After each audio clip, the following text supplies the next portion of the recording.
Tous ceux qui ne veulent pas servir Dieu à l'église, regardez, ils sont dans une vie de stagnation. Les portes ne s'ouvrent pas, ils sont sur place. Ils ont une vie de monotonie.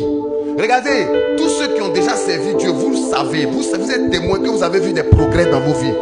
Servir Dieu, ça emmène le progrès dans la vie.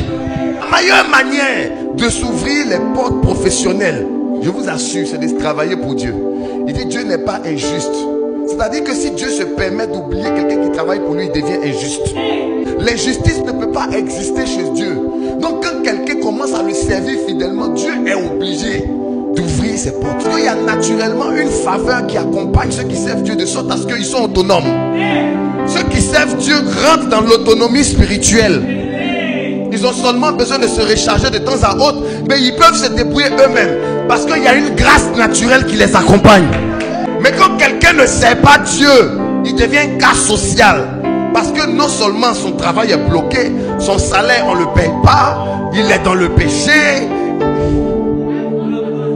Et il fatigue les pasteurs. Ce sont eux les principaux gens qui abritent les démons dans l'église. Quand les sorciers viennent dans une église, ils cherchent. Les premières personnes qu'ils alourdissent, qui ne prient pas à l'église, c'est ceux qui ne servent pas Dieu. Remarquez, ceux qui ne sont pas dans le service, quand on dit adoration, ils sont tous assis. Ils ont l'impression d'être dans la maison. Écoutez, je vais vous prêcher. Les amis, quand tu t'assois dans la maison d'un étranger et tu t'assois dans ta propre maison, ce n'est pas la même manière de s'asseoir.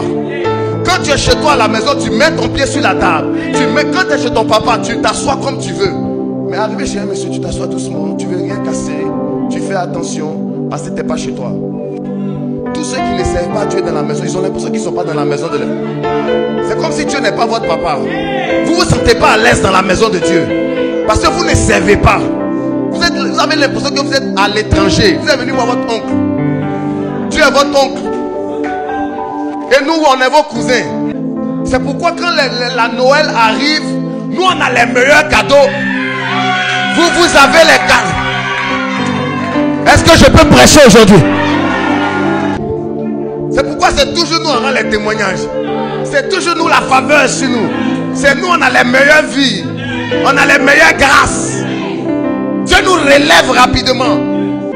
Celui qui a déjà donné son sang, il est prioritaire lorsque on doit donner le sang à quelqu'un. Oui, celui qui donne son sang, on lui donne une carte de priorité. Si toi tu n'as jamais donné ton sang, tu es malade.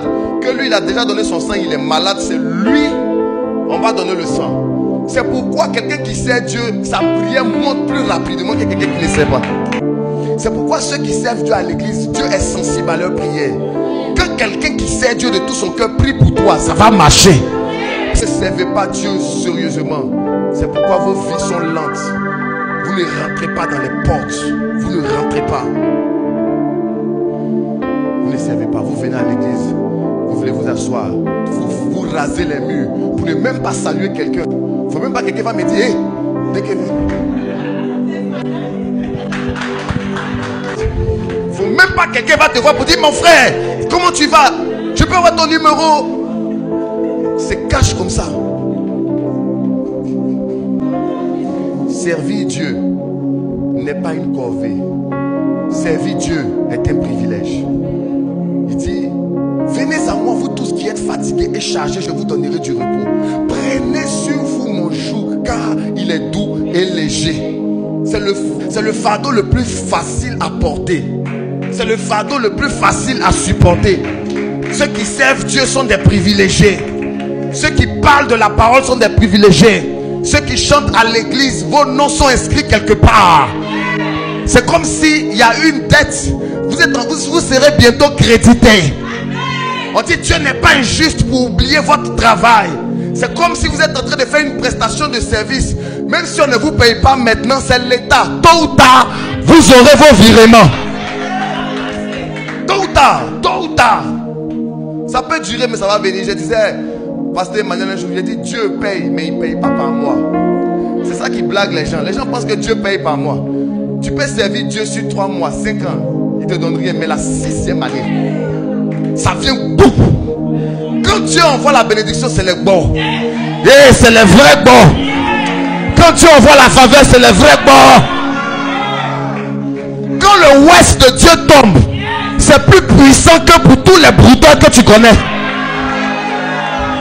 Dieu paye quelqu'un, les amis, ça fait peur. Tellement Dieu lui-même, il sait que son virement fait peur. Souvent, il veut bien que tu sois bien d'abord avant de te donner. Parce que quand il envoie, les gens vont tellement te regarder comme quelqu'un de surnaturel que si tu n'es pas fort, tu as fait les bêtises. Je peux te donner la liste exacte des gens qui seront élevés dans les 5 prochaines années.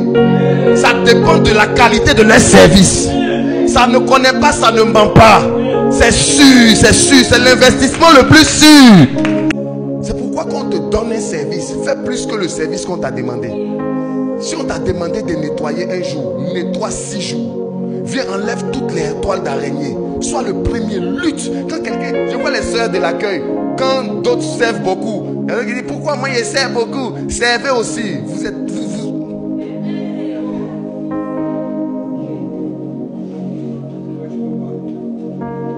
Ah, non, toujours c'est moi, je suis à l'accueil. Toujours c'est moi, elles ne viennent pas. Mais sois contente qu'elles ne viennent pas. Parce que tu vas prendre toute la part du gâteau. Elles ne comprennent pas, ce sont des gawazes. C'est dans 5 ans elles vont comprendre. Dans 5 ans elles vont comprendre. Si elles ne viennent pas, laisse-la. Il ne faut pas les regarder. Non, moi je ne vais pas, laisse-la. Il ne faut pas les servir. C'est quand ça va tomber. Quand le virement va tomber. Parce qu'il y a un virement qui vient. Oui, il y a un virement. Ne vous y trompez pas. On ne se moque pas de Dieu. C'est qu'un homme aura semé. Il le moissonne. Il y a des choses, tu vas moissonner. Les amis, dans l'œuvre, dans quelqu'un qui fait l'œuvre de tout son cœur, il y a la sécurité. Oui. Quand Dieu voit que tu es un instrument efficace et tu es humble, le Seigneur même il te protège de tomber dans certaines choses. Il te met une protection sur toi, toi-même tu ne comprends pas. Les tentations arrivent, toi-même tu ne comprends pas comment tu ne comprends pas comment depuis tout ce temps-là tu n'es pas. Il y a des choses que tu n'as pas encore fait. Tu penses que c'est toi, c'est pas toi. C'est la grâce qui t'enfante. La faveur. Il dit je vais vous environner de ma faveur comme un bouclier. C'est-à-dire que la faveur non seulement ça va te bénir, mais ça sera une protection. 1 Corinthiens chapitre 16, le verset 9. 1 Corinthiens 16. Attends, je dois dire un truc d'abord. Il y a une limite d'abord.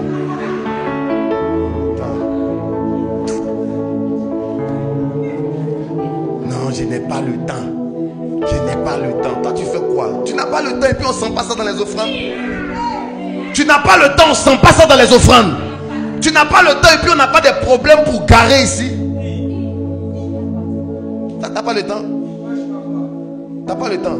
Et puis c'est 500 envois. Quand on compte les billets, tu fais quoi même? Tu fais quoi? Tu fais quoi même? D'ailleurs même toi tu es qui même? Toi tu fais quoi? Je n'ai pas le temps. Je n'ai pas le temps. Venez. Je n'ai pas le temps. Je n'ai pas. Toi tu n'as pas quel temps? Tu n'as pas le temps et puis tu es galère. Tu fais quoi de ton temps? Quand Bion n'a pas le temps là, il est le plus riche de Côte d'Ivoire. On te dit viens, Dieu va te faire des choses dans ta vie. Tu dis tu n'as pas le temps. Tu n'as pas quel temps? Tu n'as pas quel temps? Ce sont les démons de ton village qui veulent te voir mourir pauvre. C'est eux qui rentrent dans ta bouche et puis qui disent je n'ai pas le temps. Je chasse ce démon au nom de Jésus.